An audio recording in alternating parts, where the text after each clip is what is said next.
J'ai le plaisir d'accueillir maintenant sur scène Teddy Dussaucet, le directeur général de Cycleterre. Bonjour Teddy.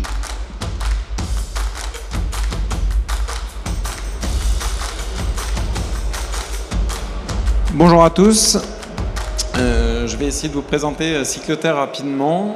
Si vous avez des questions après ce petit exposé, nous sommes disponibles au hall 1, allée M, emplacement 091, si vous avez des questions supplémentaires.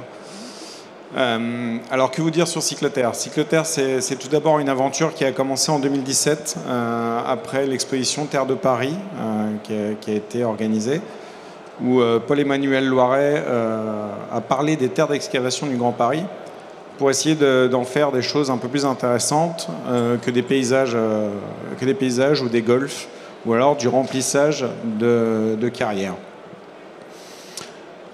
Pour vous donner un ordre d'idée, pour parler de quelques chiffres qui sont très faciles à retenir, le Grand Paris, jusqu'en 2030, va excaver 400 à 500 millions de tonnes de terre du Grand Paris. Pour vous schématiser ce tas de terre représente à peu près 2 fois la hauteur de la Tour Eiffel et va venir recouvrir l'intégralité du 16e arrondissement si on devait en faire un tas de terre. Donc pourquoi pas en faire des choses un peu plus valorisables que juste faire un parc communal ou d'autres choses dans ce genre. D'où l'idée d'en faire des matériaux de construction. Et l'aventure commence là. L'aventure va être partagée avec 13 partenaires, promoteurs immobiliers, donc Quartus, ECT, des universités, des chercheurs, donc Amaco, Crater, l'université Gustave Eiffel, et puis combien d'autres, Sciences Po, etc., INLI, enfin, une belle aventure de 13 partenaires en tout cas, et un côté partenarial très important. 2 thèmes sont sortis de ces recherches, c'est démocratiser et rassurer. Vous allez l'entendre souvent quand vous parlerez avec des terreux, il faut rassurer autour de la Terre. Tout le monde a peur de la Terre, et pour autant, vous l'avez dit tout à l'heure, la Terre est un matériau séculaire, on fabrique avec la Terre depuis des millénaires et ça fonctionne très très bien. Et pour autant, aujourd'hui, on a besoin d'être rassuré sur sa tenue, rassuré sur son usage dans des ouvrages contemporains. Donc démocratiser, c'est aussi apporter des matériaux qui sont à faible coût, je le mets entre guillemets évidemment, mais en tout cas avec des coûts raisonnables et raisonnés pour de nouveaux ouvrages. Parce que quoi qu'on se dise autour, même si on est passionné d'environnement, même si on est passionné d'écologie, de toute façon, la question secondaire qui vient juste après, lorsqu'on rencontre, nous, les personnes sur Cycleterre, la deuxième est le coût financier d'un ouvrage. Donc, démocratiser, c'est apporter des matériaux qui ont un coût limité. Nos briques de terre ont un coût limité. Les panneaux de terre ont un coût limité. Les enduits sont moins chers que des enduits minéraux classiques. Ça, c'est la première chose. Démocratiser aussi, c'est quel type de matériaux. Il ne faut pas faire peur avec des formes d'usage de la terre qui sont méconnues. En revanche, une brique de terre, une BTC, bloc de terre comprimé, ressemble beaucoup à une brique. Donc on va rassurer par l'aspect visuel du matériau. Un enduit, c'est un terme connu, ça se pose avec une manière très proche d'un enduit conventionnel.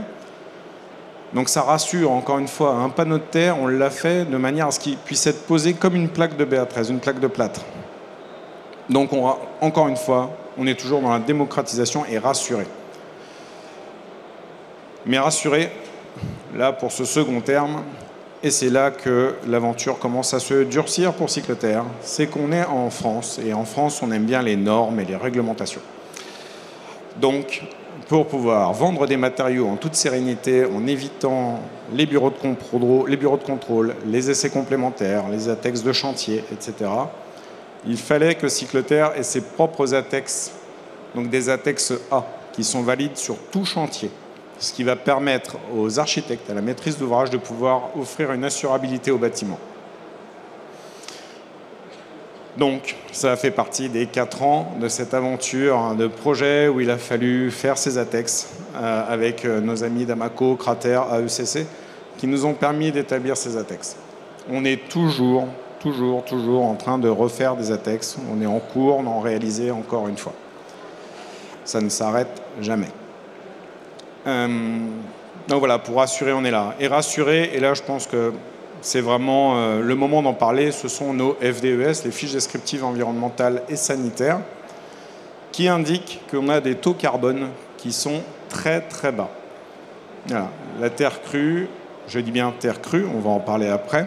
Terre crue veut dire terre non stabilisée à la chaux ou au ciment. On reviendra sur ce sujet-là un petit peu après. Permet d'avoir des indices carbone très très bas. Pour donner qu'un exemple, mais qui est très parlant, 1 cm d'enduit terre est 5 fois moins carboné qu'une seule couche de peinture à l'eau. C'est un exemple, vous pourrez venir sur le stand, j'en ai plein d'autres comme ça. Ça permet de pouvoir décarboner les bâtiments. Cycleterre a comme spécialité donc d'utiliser des terres de chantier, vous l'avez compris.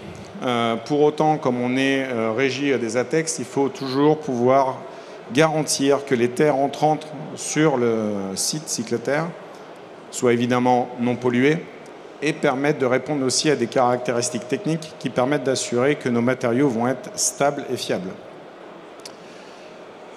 Donc nous avons un laboratoire pour pouvoir analyser les terres. Ça, c'est la première chose.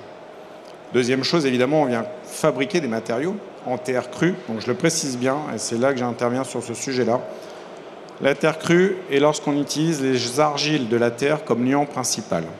C'est-à-dire qu'on ne va pas rajouter de chaux ou de ciment dans nos matériaux, sauf cas exceptionnel, sauf cas d'usage exceptionnel, comme des soubassements, des zones en contact avec l'eau, où là on va rajouter le ciment, mais uniquement dans ce cadre-là.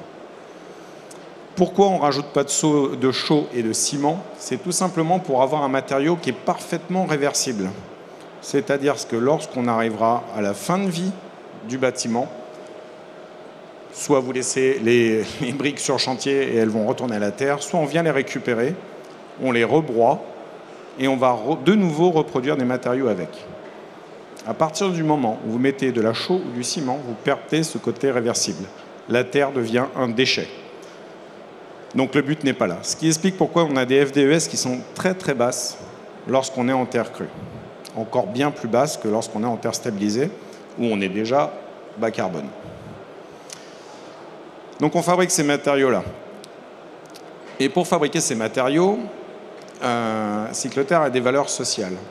On a pris l'engagement, puisque la ville de Sevran fait partie de nos partenaires, et associée à la SCIC, dans laquelle nous sommes, on a pris l'engagement de recruter nos ouvriers sur la région sevranaise et issus de l'insertion sociale.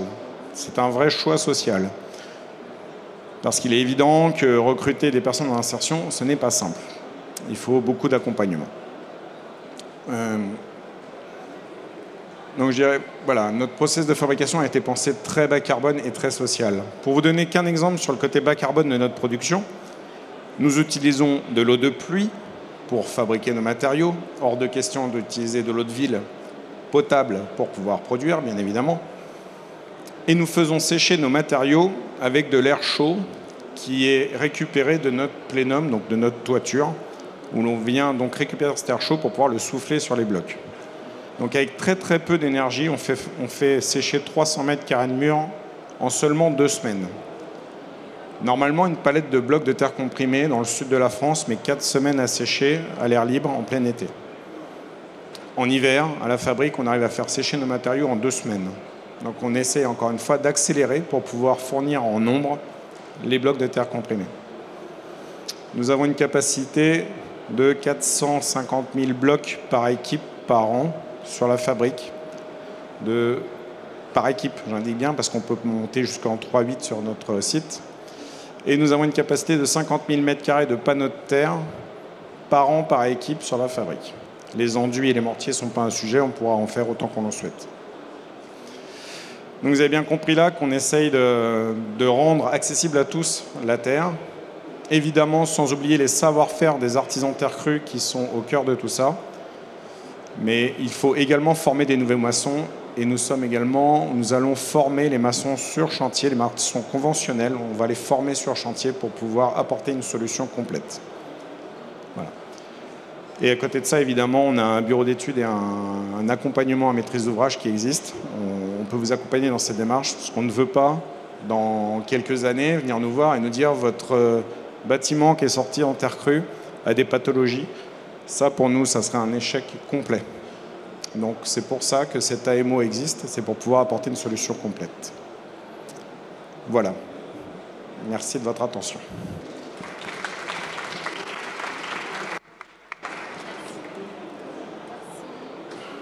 Ça marche toujours pas.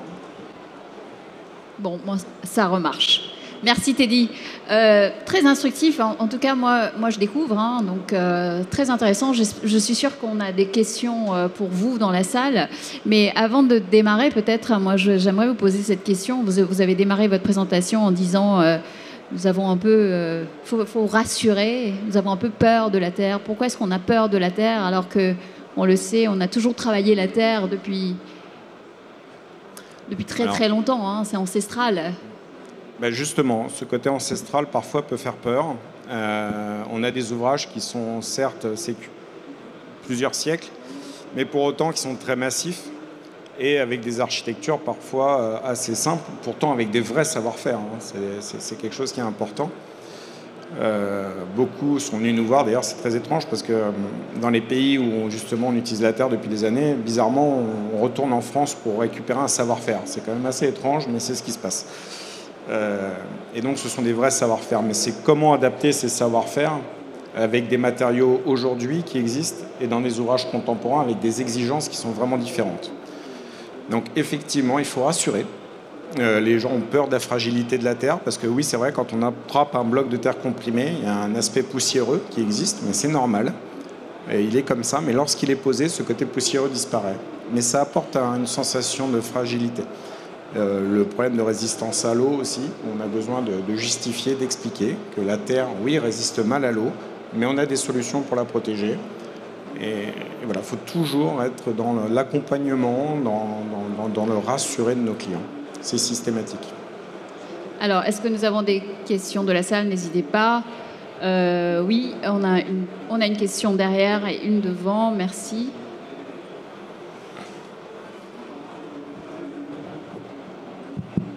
Oui, bonjour. Merci pour toutes les informations. J'ai une petite question sur le produit enduit de terre. Je voulais savoir, la première question, c'est est-ce qu'on peut utiliser la terre du site sur chantier pour produire un enduit de terre? C'est quoi les surcoûts qui peuvent engendrer suite à ça? Et la deuxième question, la FDES, vous avez dit tout à l'heure que ça coûte 5 fois moins en carbone qu'une peinture normale.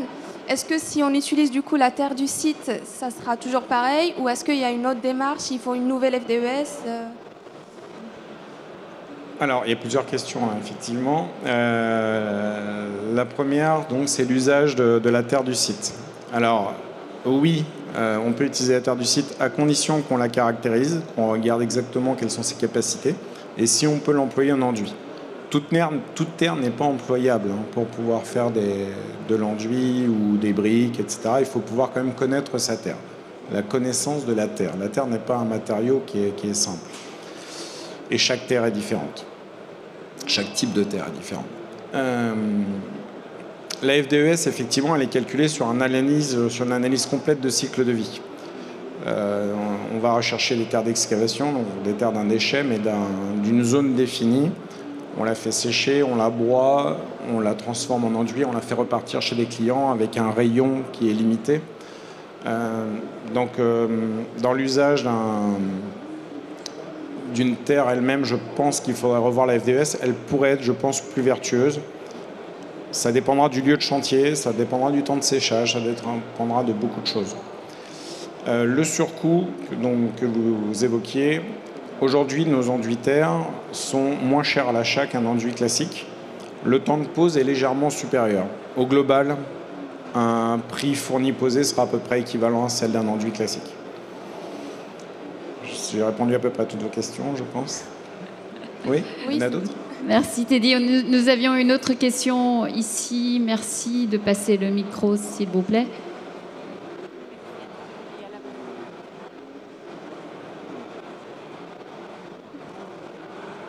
Bonjour. Ma question portait sur comment dirais-je, la durabilité ou bien la garantie de vie d'un bâtiment ou d'une infrastructure qu'on fait de la terre, tout simplement. Bon, on l'évoque depuis tout à l'heure, hein, la terre elle est employée depuis des siècles dans les ouvrages. On a des ouvrages qui ont plusieurs centaines d'années et qui tiennent toujours debout. Donc sur la pérennité de la terre, j'ai pas trop de doute là-dessus. Maintenant, pour assurer, si nous avons eu des ATEX qui sont délivrés par le CSTB, si vous faites un ouvrage sous nos ATEX, je peux vous garantir que c'est ceinture, bretelles, parachute, votre ouvrage vieillira très bien. La terre en elle-même reste un matériau qui reste, même si on dit une terre inerte, ça reste un matériau vivant. Oui, elle va vivre, comme le bois va vivre, comme le bois va se fissurer. La terre, on évite en tout cas dans le système de pose qu'elle fissure, mais elle va vivre, elle va continuer à avoir son rôle hygrométrique, donc d'absorption d'humidité, également de la rendre. Elle va vivre, mais en tout cas, la terre est robuste et elle vieillit très bien dans le temps. D'accord, pardon pour une dernière question. Peut-être une dernière question, on n'a plus trop le temps. Je ne sais pas, c'était la dame ou le jeune homme. Moi, j'avais une question sur la sensibilisation de tout l'écosystème autour. Est-ce que vous n'êtes pas seul? Vous voulez mettre tout le 16e en mètres cubes sur le marché. Est-ce que les autorisations, les administrations, les assurances qui vont assurer ces maisons-là, le client, toute l'opinion qui est autour de l'écosystème, est-ce qu'on va parler des projets qui ont déjà marché? Est-ce qu'une forme de sensibilisation un peu agressive pour montrer que c'est faisable? Alors je dirais qu'aujourd'hui, ce qui nous aide beaucoup, hein, c'est la RE 2020 qui exige de diminuer le taux carbone des ouvrages. Donc on a beaucoup de personnes qui viennent nous voir dans ce sens. Et effectivement, il faut donner une certaine culture de la terre. Donc on a beaucoup d'architectes qui viennent nous voir, beaucoup de maîtrises d'ouvrage qui viennent nous voir, que l'on informe. Et c'est un peu ce qui concerne 50% de mon temps en tout cas.